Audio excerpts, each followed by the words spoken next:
উস্কানিতে খুন, অভিষেকের বিরুদ্ধে এফআইআরের হুঁশিয়ারি শুভেন্দুর। মমতা বন্দ্যোপাধ্যায়ের ভাইপোর উস্কানিতে খুন হয়েছে। নন্দীগ্রামে বিজেপি নেতার মাকে পিটিয়ে খুন, আর এই ঘটনায় এমনটাই মন্তব্য করলেন শুভেন্দু অধিকারী।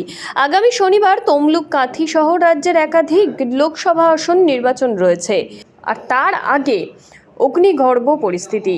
তমলুক লোকসভা কেন্দ্রের অন্তর্গত নন্দীগ্রাম খুনের ঘটনায় দোষীদের গ্রেপ্তারের দাবিতে উত্তেজনা ছড়ালো সোনাচুর মনসা বাজারে। পরিস্থিতি নিয়ন্ত্রণে আনতে পুলিশের ব্যাপক লাঠিচার্জ মোতায়েন করা হয়েছে, র্যাব এমনকি পুলিশ পিটিয়েও বসানো হয়েছে বলে জানা যাচ্ছে।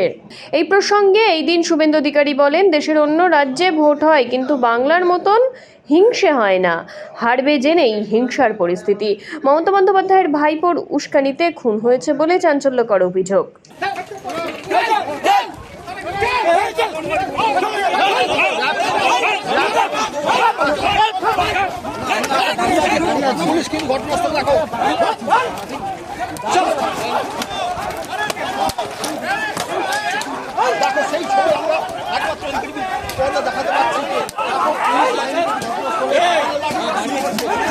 কর্মী সমর্থক তোলার জন্য কিন্তু প্রচুর পরিমাণ হয়েছে, তারা কিন্তু অবরোধ করার চেষ্টা করছে।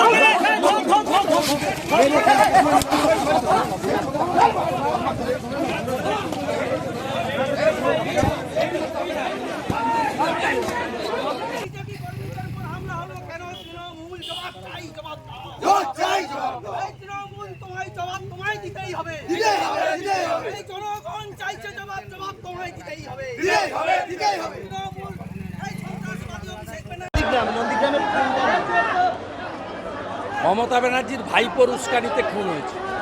উনি গতকাল বলে গেছিলেন সোনাচূড়া গোকুলনগর ৮০টি বুথে অনেকে ধমকাচ্ছেন, আমি তাদের সতর্ক করতে এসেছি, ফল ভালো হবে। ভাইপোর উস্কানিত হচ্ছে এফআইআরে আমরা ওর পরিবার ওর নাম বুঝছি।